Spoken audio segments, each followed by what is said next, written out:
are a blended family. We are a blended family. We are a blended family. We are a blended family. We are a blended family. We are a blended family. We are a blended family. We're a blended family. We are a blended family.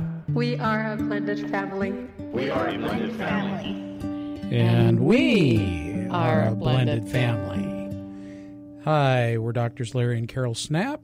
We're glad to have you with us today. Blended Families, week 7 of 12.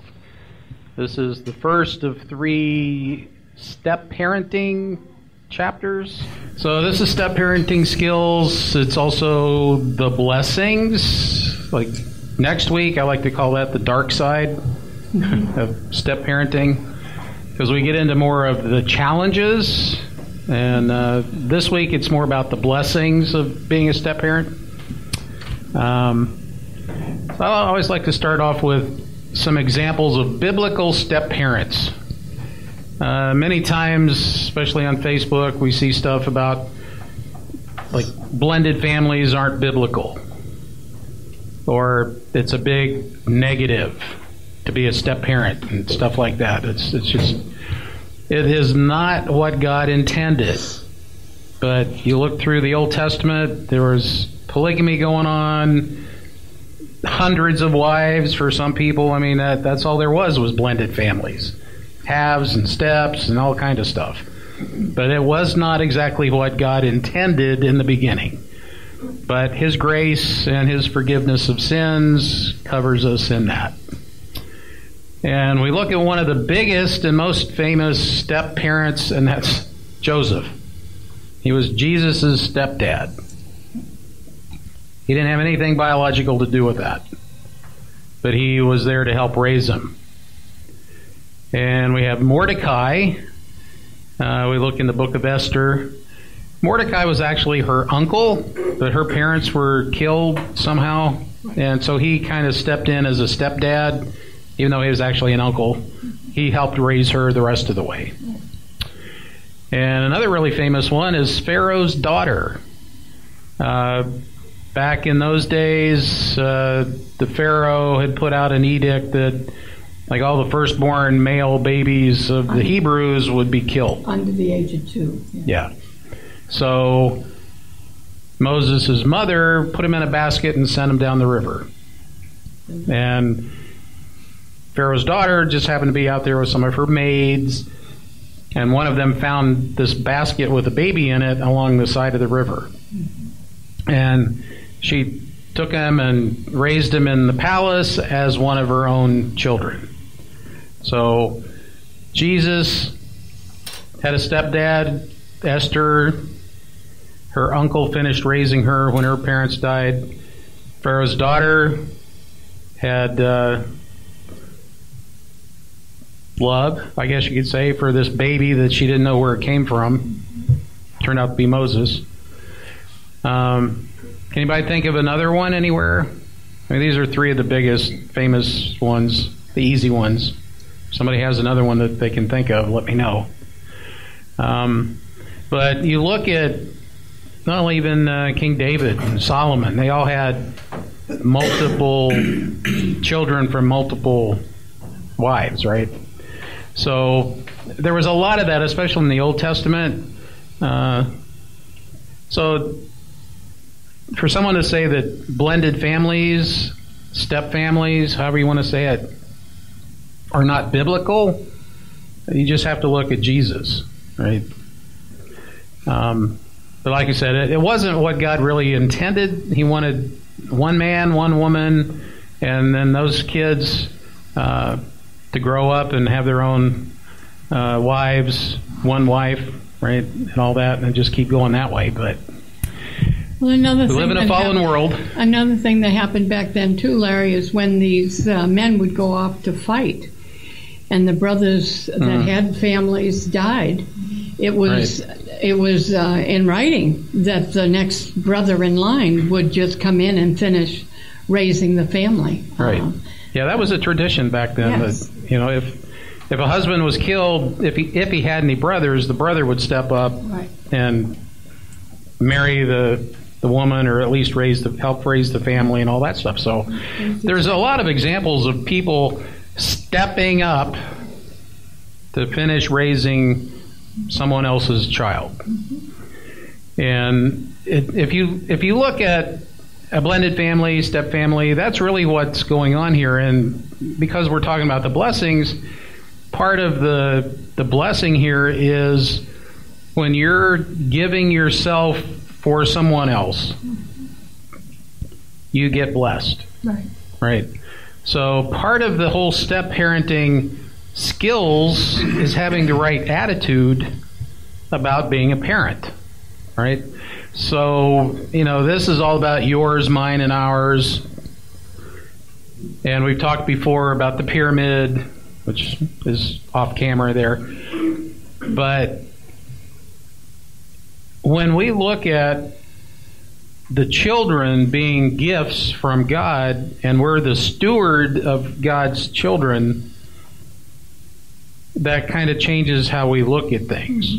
If we come in as, a previously single parent, that these are my kids, and I'm going to protect my kids no matter what, well, your pyramid's out of order, because the spouse needs to come before the kids, and we've been through all that before.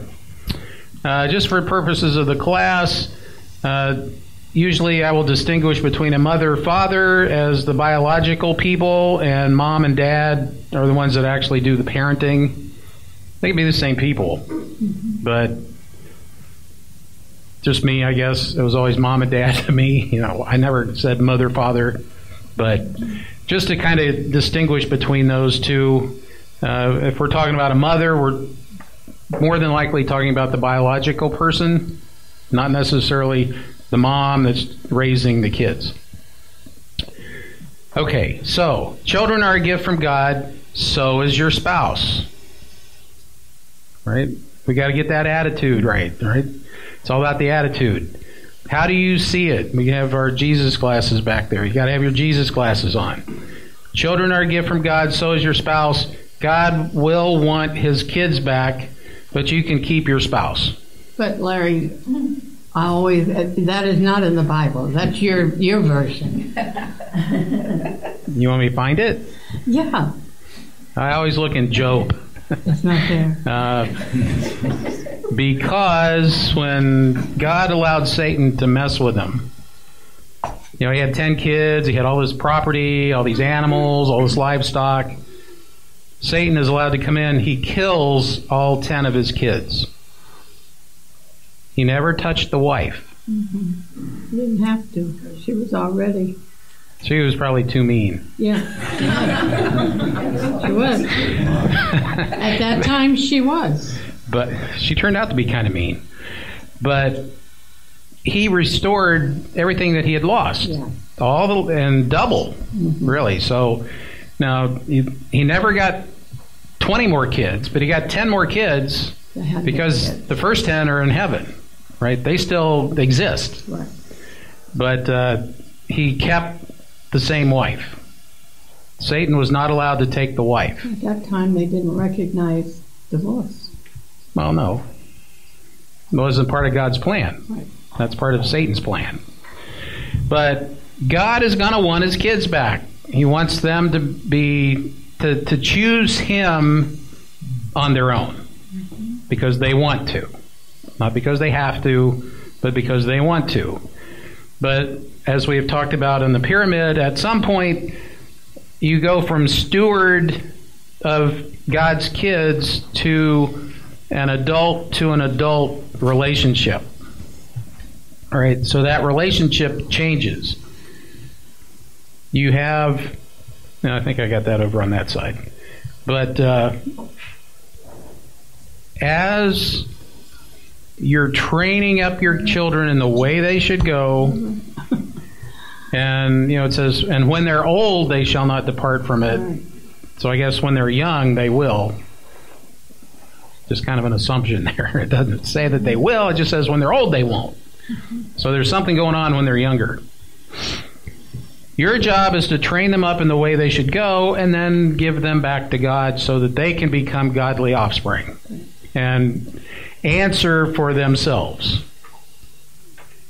There's that point there where that relationship has to change from actually being a parent, where you're trying to raise the kids, to where you've done the work. Now you got to turn them loose, kick them out of the nest, see if they're going to fly or not. All right? That's our job. That's what God expects of us. He wants to have mature, independent, godly children so He can guide them and allow them to be dependent on them. Okay, one of those things that always gets people in trouble is different sets of rules for different sets of kids. Right? There should be one set of rules for yours, mine, and ours. It's our house, our rules. Well, it's age appropriate for those rules, too. Right. Yeah, you don't have the same kind of rule for a teenager that you would for a 3-year-old. You know, it's got to be appropriate to behavior. So, but this is one of those things where some people really struggle to be able to talk about. You know, they just make assumptions that, well, it's going to be this way or that way.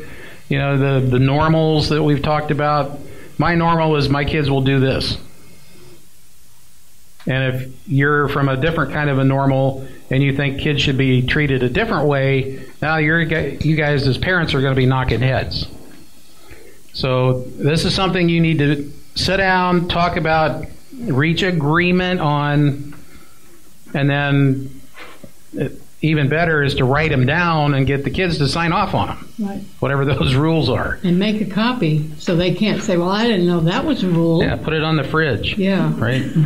So, yeah, because they're gonna play you. Yeah, the teenagers especially. Yeah. Right? Yeah. They will test you. I lived in a house like that for 9 years, my ex-husband. There was 3 different sets of rules. That's how I know those don't work. Except for yours, except for mine, and except for ours. Yeah. It does not work. No. The kids are going to tell. They're going to know that they're being treated differently based on who they belong to. Right. Right? So it's not going to be fair. You know, there's going to be a lot of animosity and envy and disappointment and all those kind of things.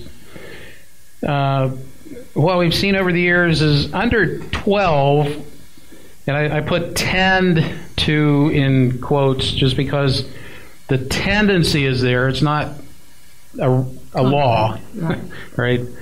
They tend to blend easier because when they're younger, the tendency is that they want to be part of something. Mm-hmm. Once they get to be 12, 13, they don't want to be part of anything.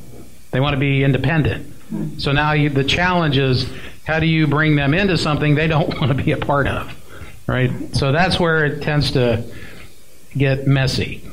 But whatever age they are, they're going to test you. They will be tools in the hands of the enemy, just like spouses are sometimes. Your children, especially if it's the other spouse's kids, you know, against you, they will do whatever they can to come between you. And that's why it's so important to reinforce the pyramid again. When you get into the parenting, you really got to get to the pyramid, because that's what makes things work. If God's not first and your spouse is not second, the kids will come in between all that. And they will do whatever they can, because they'll be the tools in the hands of the enemy to come between you and try to disrupt everything.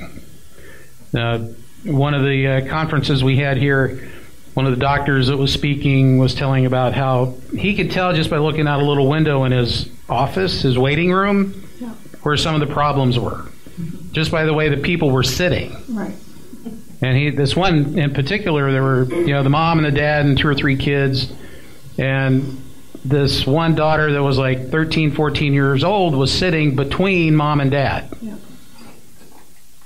He could tell just from that she was part of the problem. Right. She was coming between them. And she was the wedge in there. So marriage is spiritual warfare, and your spouse is not your enemy, but they can be a tool. Your children can be a tool. Just don't ever forget that. Because that's when you can recognize when somebody's being used as a tool by the enemy. Now you can pray against that. You can rebuke it. You fight in the spirit against that kind of stuff. Because we're not fighting against flesh and blood. It's all about the dark side. So, okay. So, again, we're talking about the blessings here. For the most part, we're going to get into some scriptures that talk about the blessing, and then the legacy, some parental duties, and a few more things. So I'm going to move over there. I'm going to move the camera just a bit. I was wondering if you might ought to go through the pyramid real quick, Larry. Yeah. Real quick. Sure. That wouldn't be a bad idea. Since we're referencing it quite a bit today. This is Christian Living Radio. Okay. Now, again, God is first. He's eternal. We need to spend a lot of time with that. That's going to be the one we have forever. Your spouse is supposed to be a covenant till death do us part. Now, we don't promote divorce. We want whatever this marriage is, we want this one to be the one that works. If it's your first one, great. If it's not, make this one work. You can't go back and fix the old one. All right? But you got to get the spouse as the second most important relationship that you have. These are all about relationships. And the priorities that those relationships have in your life. We have the parent-child again. Number 3, we're supposed to be stewards of God's kids. I just threw up here 18 to 25 years. 18 legally, they're an adult. Some people keep their kids on their insurance till they're 25 or 6 or whatever that is, going to college and all that kind of stuff. So, God's grace. It's not about, you're 18, okay, boom, you're out. Okay. Some people do that. Everybody's on their own there. I'm not going to tell you how to do that. But what we were just talking about is your job is to show your children how to do marriage. That's the purpose of being married, is if you have kids, to show them how to do marriage. A godly marriage. God's way, yeah. So you raise them up in the way they should go, and then, like we said, you give them back to God and turn them loose. You're still the parent. You still love them. But now you got to let them make their choices. One of the hardest things there is for a parent to do is let their kid fall on their face. Who likes to see bloody noses? Nobody, right? But this number 3 area, number 3 and number 4, is where most blended families really struggle. Because if you're not disagreeing about how to parent, then the ex is in your business too much. And you're not managing that relationship appropriately. Too many times the new spouse is feeling like they're under a lower priority than the ex. And the ex is fine with that usually. If they can be ahead of the spouse, hey, that's good for me, right? I'm the parent of those kids, so I should have some say. Well, yeah, they're a co-parent, but you got to get that marriage up there.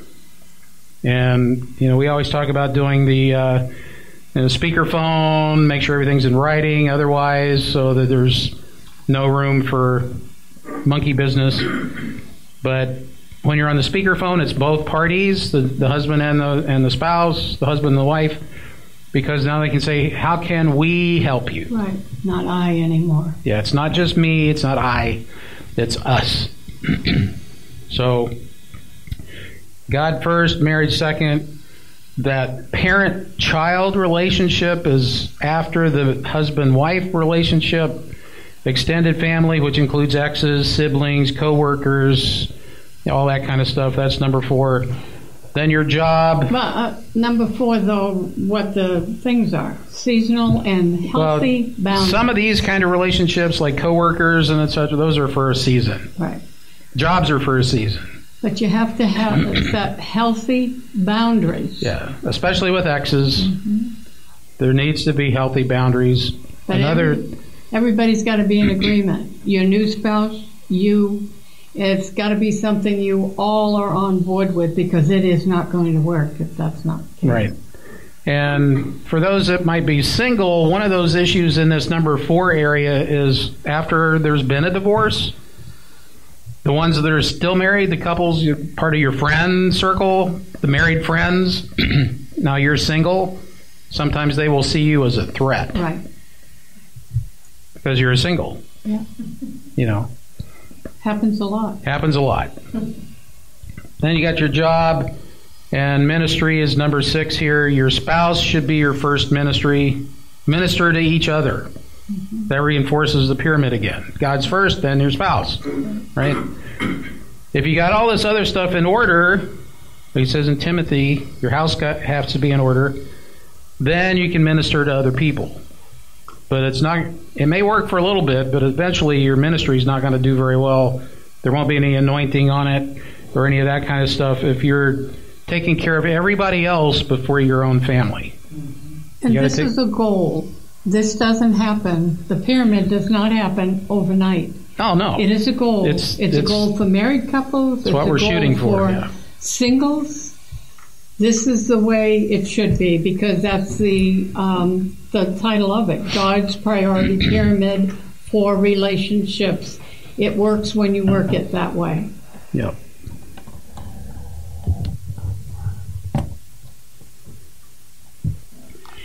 Okay. So don't beat your husband up because it's not being done right away. It's something you got to work towards. And singles don't wife. say, well, this is how I want it to be. It's, again, something you got to discuss, and you both got to be in agreement on and move forward with. It's not something that you have to do instantly. Right. It's, allow God to work it out. Back in chapter 3, we're talking about whose normal is normal. We all have a normal, but when you get married, now you got to take your normal and their normal and try to create a new Christ-like normal. Right. Something that is more Christ-like than what it was before. Right. That's the goal, right? And when you have a covenant mentality, you're going to, or you look at things as though you're going to be here doing this same stuff with the same person, 20 years from now or more, right? So you don't, it's, we've been married for 2 weeks, now it's not working, let's call it off. Give it time. Allow God to do some things. So I'm just going to go through some of these scriptures. We have a category here I call blessings. One of the first ones is Psalm 127:3.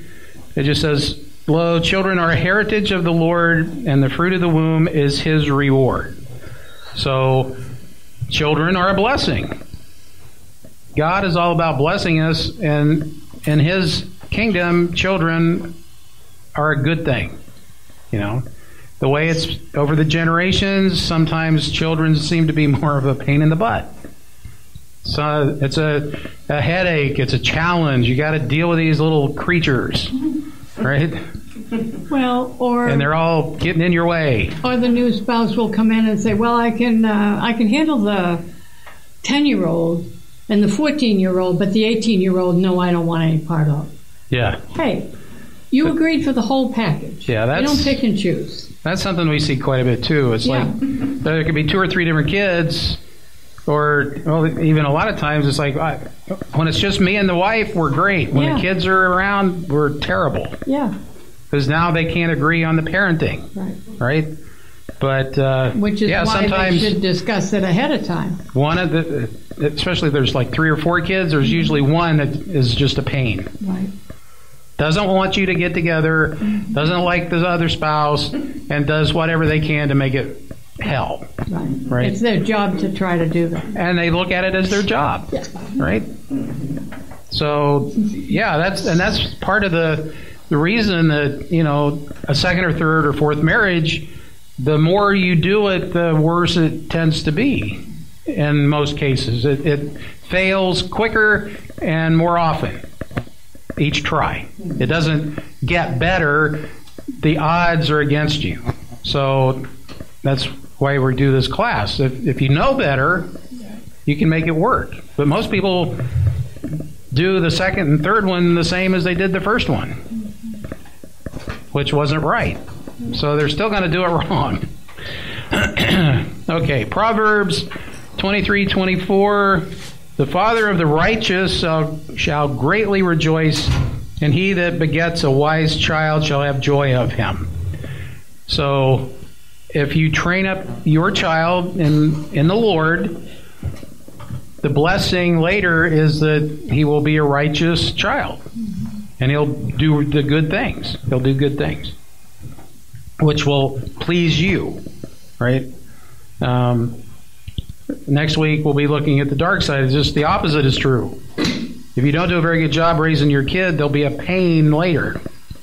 You'll have to deal with all their crap, right? Proverbs 20:11. Even a child is known by his doings, whether his work be pure and whether it be right. When I was growing up, we didn't really have fences.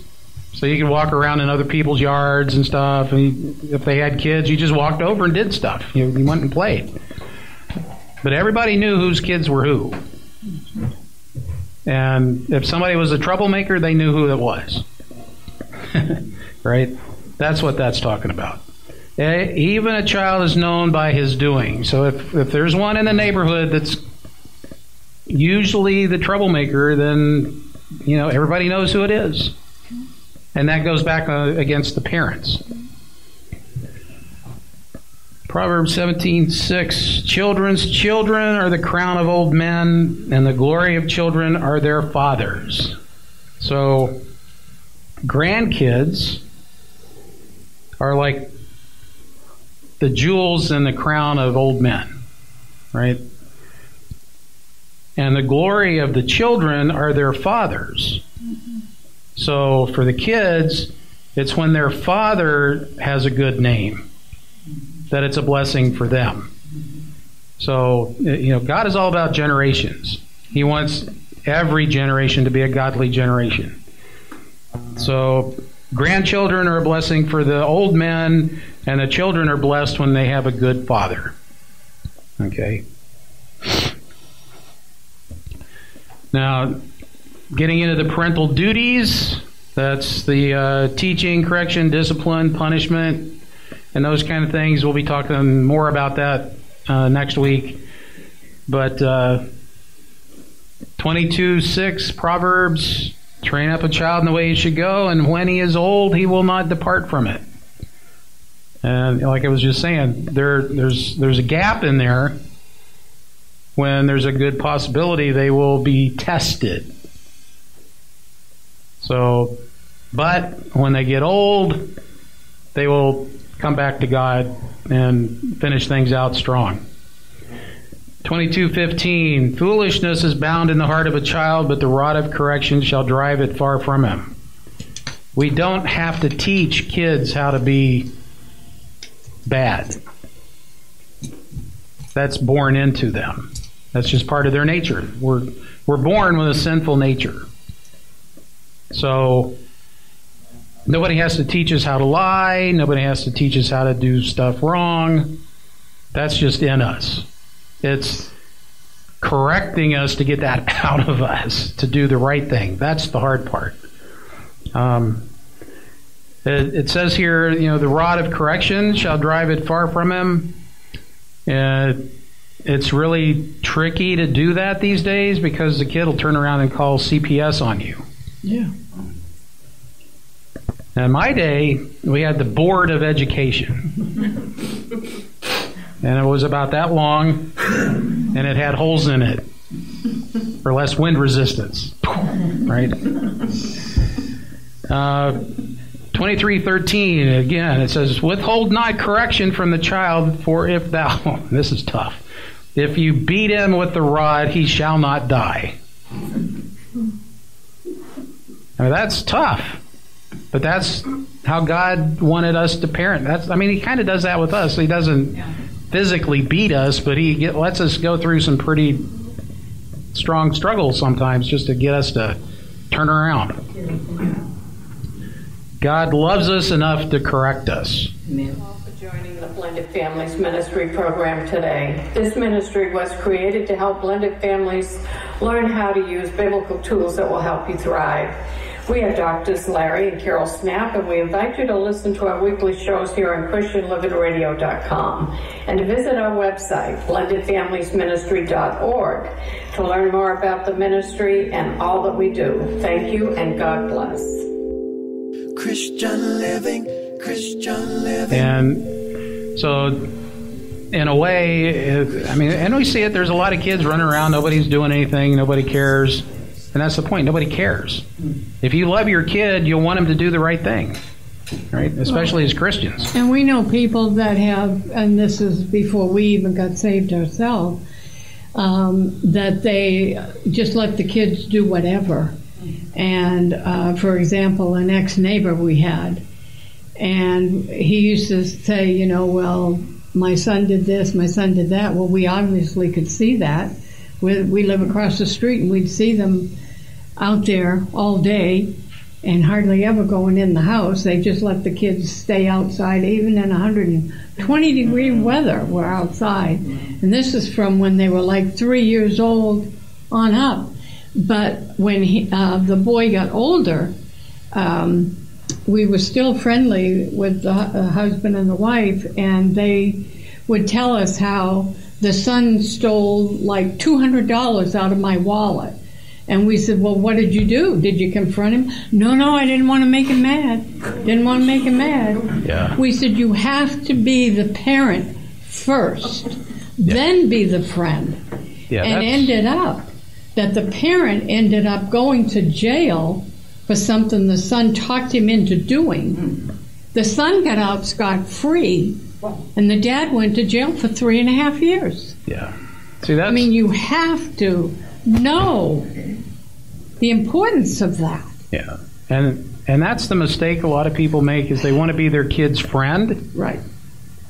Like you said, they don't want to make them mad. They want to do whatever they want to do, help them, do everything for them.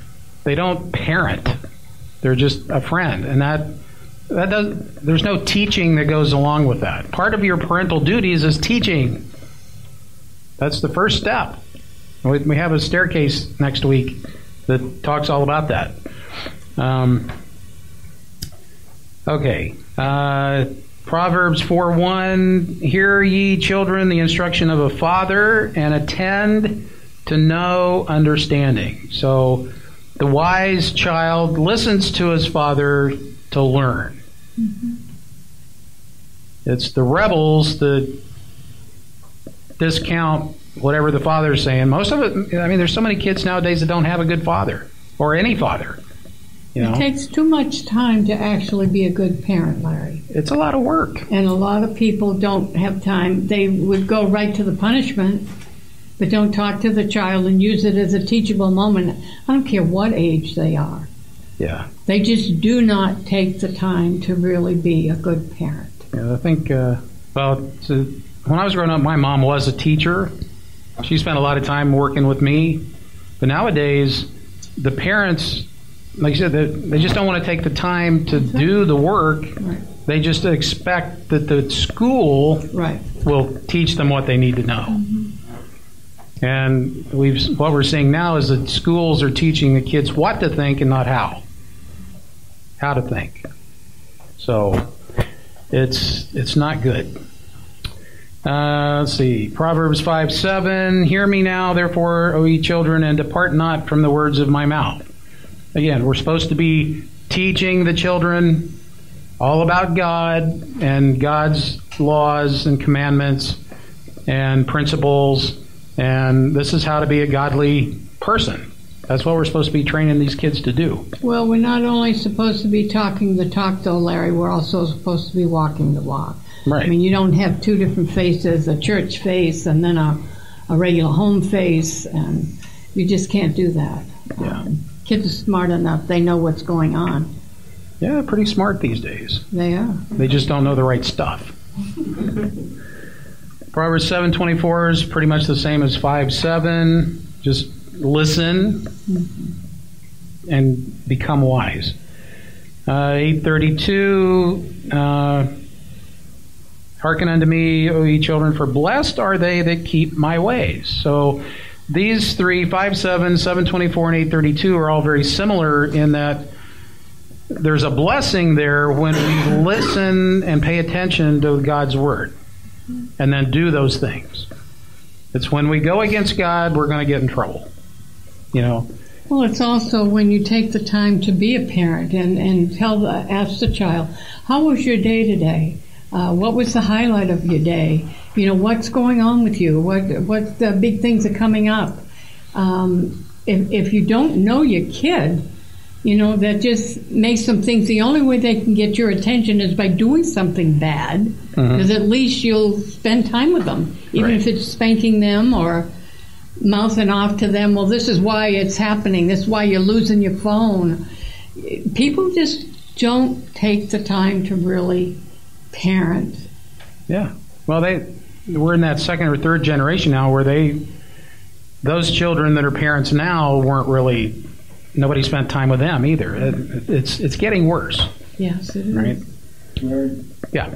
so can't you, I mean, it's not always the parents' fault either. Well, no. I mean, you know, honestly, The kids make some sometimes choices. You can reach out and a kid keeps rejecting you, and no matter what you do, if you correct them, then you're the bad guy, you're the victim. Oh, yeah. And if you don't say anything to them because anything you say is going to be used against you, then you're not talking to them. And it's like overwhelming. You're like, well, what should I do? I mean, how should I deal with this kid? You know, I mean, some kids are easier to deal with. Oh, for sure. But like the tools of the enemy. Yeah. And it's like, you're like really helpless. I guess it's the only place you can trust God on it. Yeah, you have to see it that way, though. You have to see that they're being used as a tool. Yeah, it's not the kid. Right. Not the enemy. They're being used. They don't know what they're doing. Right. They're being deceived. They're blinded. They're being used as a tool. So the only thing you can really do is fight them in the spirit realm.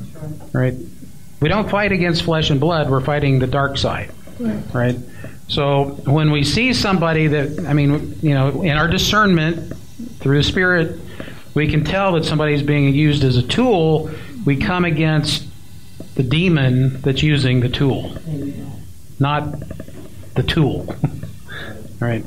So, yeah, it's not easy, but yeah.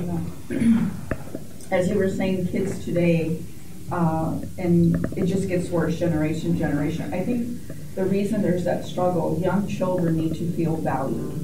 Everybody needs to feel valued. So if we start that, as you were saying, when you get home, and you have to find a time. For me growing up, for my dad, it was at dinner time. Okay, how was your day today? He'd go down to tell what's going on, blah, blah, blah. You felt valued. You felt that he cared. And I know that today it's difficult because both parents work. But we have to find that time. Right. The older they get, if you come into a relationship and they're older, even the ones that are being used as a tool, there's always something that they're good at. And I know it's difficult, but we have to muster up that courage within us to say, okay, how's your drum lesson going today? Or how's that drum coming along? How is the music? Something that they are interested in. Then they know that you value something about them. And that grows so much confidence in them, and it just urges them to become better. And I know that because I worked with a lot of troubled children in the years I used to volunteer, and I used to look for that one little thing, and that's how I would capture them, and then they themselves would come to you then with their issues and talk to you. But everybody needs to feel that we're all valuable. We all have intrinsic value, but they need to feel that. A lot of times they hide it because parents ignore them. They're like, you're nobody, you're nothing. Right.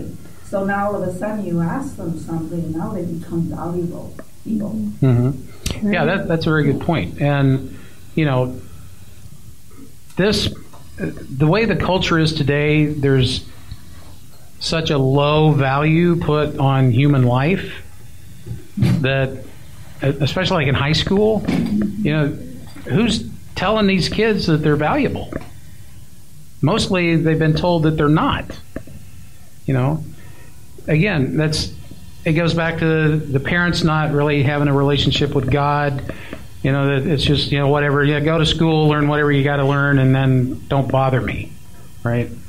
But, like you said, when the parents, especially the father, goes down the row and asks each kid, so what was good about your day? That places a high value on them in that relationship department. So, and like I said, of course, I was an only kid. You had, 5 or 6 siblings? 6 sisters.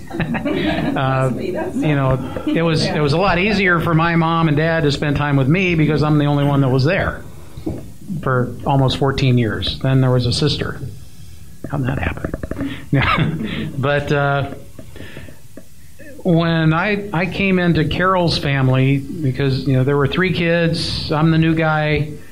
I felt it was my job to find a way to relate to them, the kids, in something that they liked.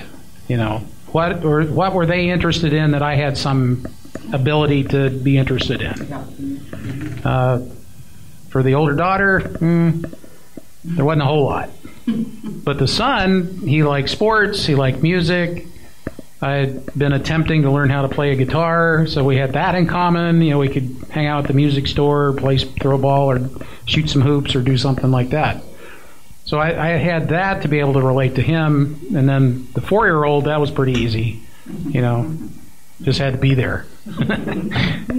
But well, one of the things I found, Larry, with my dad, because he did it at the dinner table, I had my 3 older sisters, and there was 10 years in me. The younger ones weren't there, but what it taught the older ones were to value me as well. Right. Hi, sissy, how was your day today?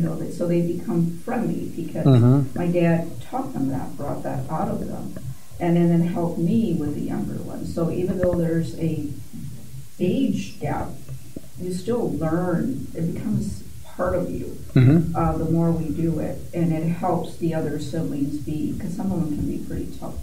Good to the younger ones. It takes time, but it works. No, especially when there is a big age gap. My sister was born in February. That following May, I turned 14. So it's only 3 months of not being 14 years difference. And so I was basically a built-in babysitter, right? So I had all that time to change diapers and feed her and do this and that. So when Carol and I got married, she wasn't able to have kids, and I'm like, oh, okay. I had my diaper changing time and all that kind of stuff. I'm good. But there was a 4-year-old, which was all, it's just past all that, right? She could take care of herself pretty much, but was, fun to be around and do stuff. But it's when you're not teaching the kids, how to treat other people, which is a big part of teaching them to value themselves as well as other people, respect your elders, all that kind of stuff, which was always a big deal back in my day. If somebody was older than you, you respected them just because they were older. And kind of going back to, the statement there, I come from a blended family, myself and my kids grew up in a blended family. And kids do go through a season where they have a hard time connecting. A lot of times kids are acting out of their pain. And so you do have to pray for them. You do have to cover them. I know my daughter, I guess, from 18 to 30, just really antagonistic toward me and those kinds of things. But, putting them in God's hands and letting God heal them where they need that healing, because we don't know. I didn't know, but the Holy Spirit knows exactly what's going on. Right. Pastor Carissa would tell a story about her sister that had been out there for years on drugs and stuff, and then one day she came and just confessed all of her sins to her mother, and from that point she got to be set free. She had ended up having a child in between. So God is faithful. If we just put our trust in Him, He can turn these situations around for our children, because He does love them. He loves us. And He needs us as parents to pray for our kids. That's part of that stewardship that we're called to do. Yeah, exactly. That's part of the stewardship, right? Having faith, believing that God is the one who's going to do the changing and all that kind of stuff. Yeah.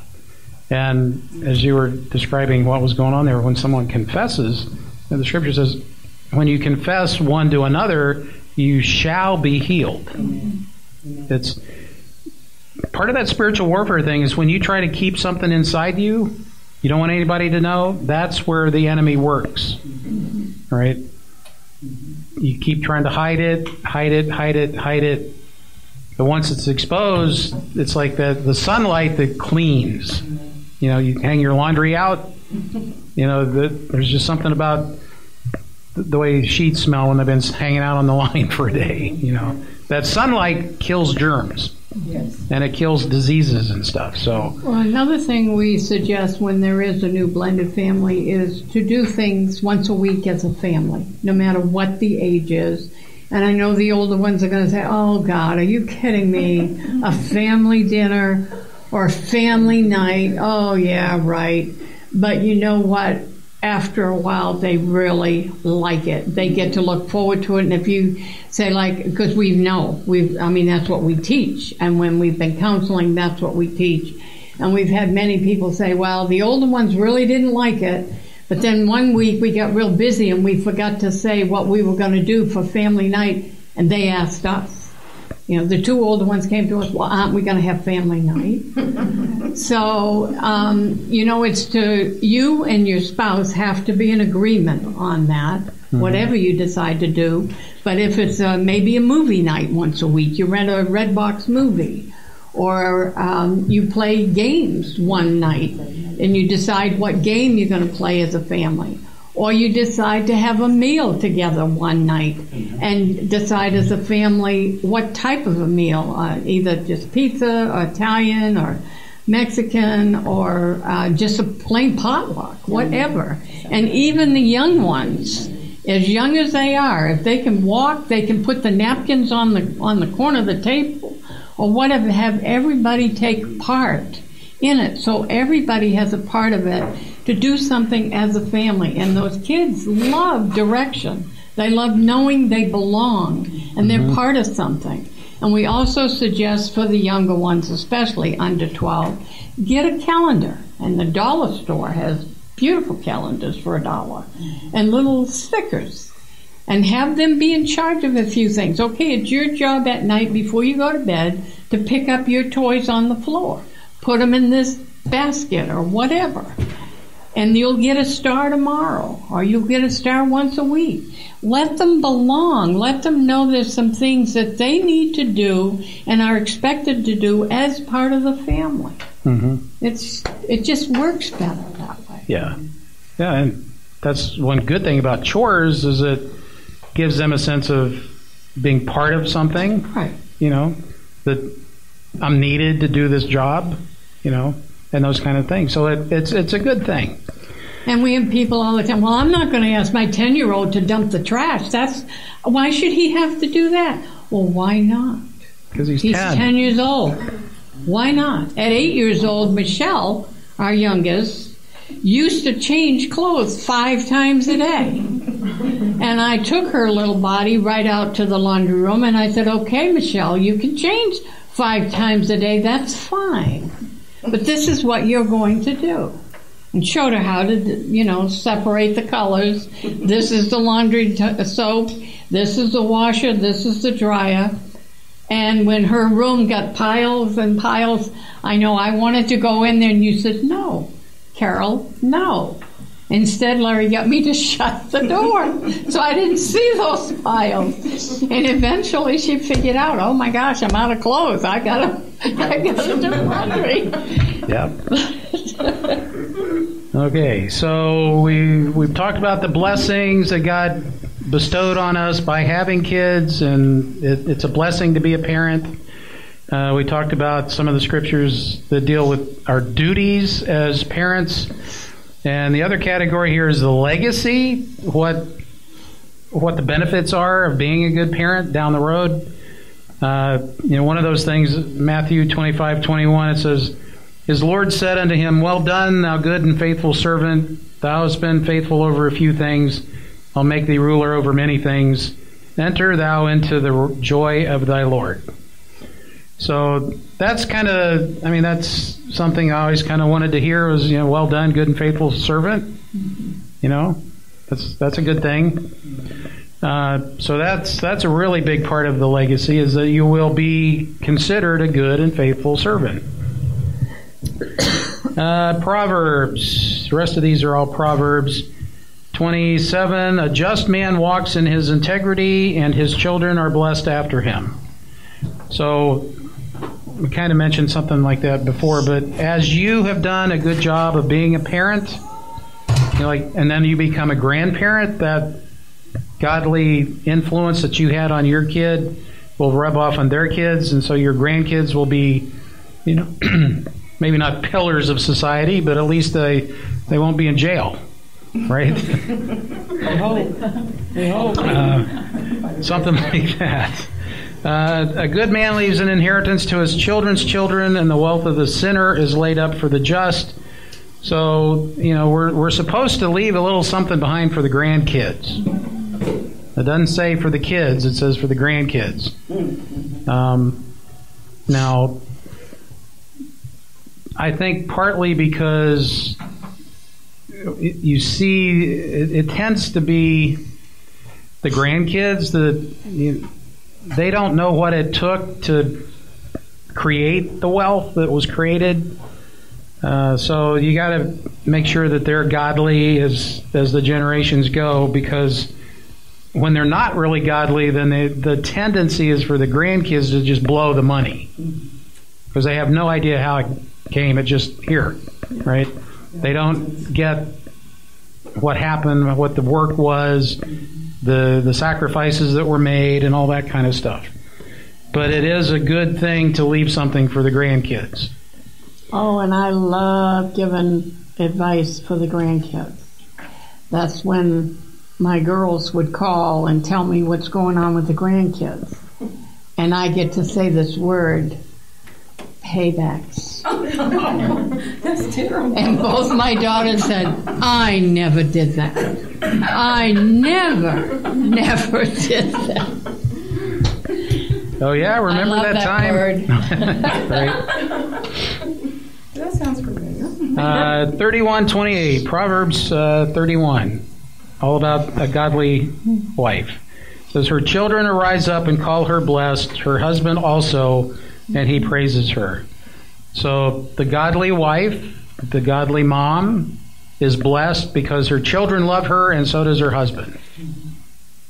And she is, one of the other lessons we talked about how man was to be the image and glory of God, and the woman was to be the glory of the man. So when a woman is a godly woman, she is a crown in the husband's, a jewel in the husband's crown, right? 10:1, the Proverbs of Solomon, a wise son makes a glad father. Yeah, that's a good thing. Yep. Dad's proud of the son, right, when he's doing good. But a foolish son is the heaviness of his mother. Interesting. Dad's real proud of the kid that does well. Mom is wearing her heart on her sleeve because the kid is a mess. All right.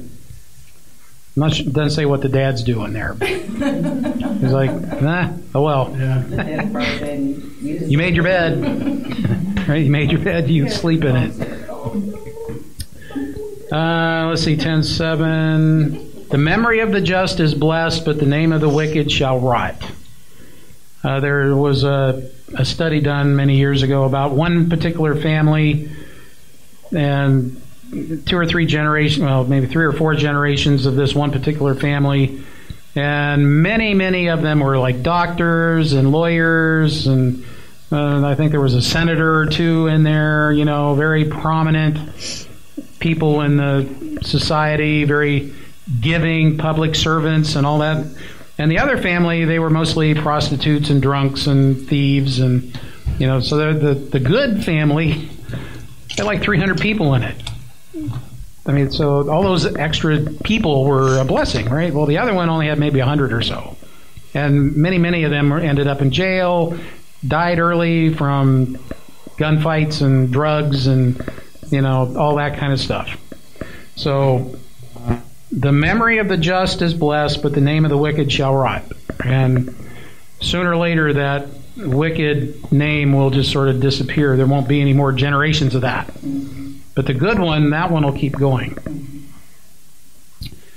And finally, 3:35. The wise shall inherit glory, but shame shall be the promotion of fools. So that's kind of the same as 10:7. The wise who use the wisdom of God to live their lives shall be glorified, and shame will follow the foolish. Everybody will see them as a fool. Their legacy will be, oh, that guy was a fool. All right? So that's blessings, parental duties, and the legacy, all the different scriptures there. Too many of them to write them all out, so I just wrote the scriptures. Y'all can look them up, right? Okay. Now we talked a little bit about this already. Children are to become adults. That's your job, is to create an independent, self-sufficient adult by raising your kids up in the way they should go, right? Now, when that happens, we talked about the stewardship period, 18 to 25, you give them back to God and all that. So at some point, that relationship has to change from parent, child, to adult and adult. Now you're just adults. Yeah, you're the parent, but you're just two adults now. You're not trying to tell them how to live their life all the time. You're not in their face. Here's some advice. Take it or leave it. But you have to live with whatever you decide, right? At some point, they have to be responsible for their own decisions and be accountable to God. That's our job. That's what giving them back means. They are old enough, they have learned enough, they should be wise enough to make decent decisions. But they have to learn there are consequences to those decisions. And so you can't prevent them from falling. If all you do is catch them, then all they learn is you'll catch them. They never experience the pain of hitting the ground, right? And that's the real thing. God wants us to be... Well, Pastor Leo had is God in your marriage. One of the first sentences in the book was, God didn't create marriage to make you happy. Thank you all for joining the Blended Families Ministry program today. This ministry was created to help blended families learn how to use biblical tools that will help you thrive. We are Doctors Larry and Carol Snap, and we invite you to listen to our weekly shows here on ChristianLivingRadio.com and to visit our website, blendedfamiliesministry.org, to learn more about the ministry and all that we do. Thank you, and God bless. Christian living, Christian living, Christian Living Radio.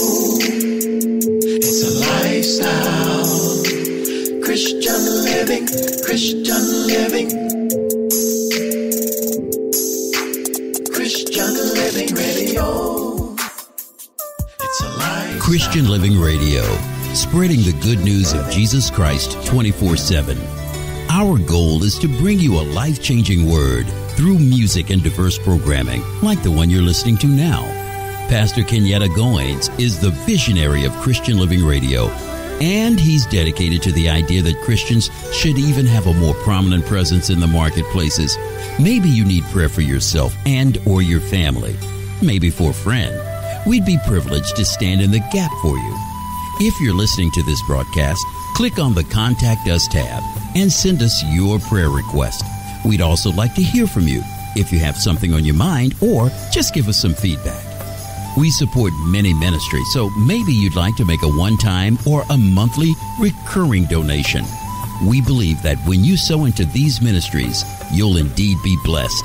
And of course, if you sow into this show in particular, we believe that it's a blessing for you, so please consider sponsoring us. There's a special area under the Donate tab where you can send your monetary gift or call 520-812-6363. That's 520-812-6363 to receive more information about sponsorship. Thank you.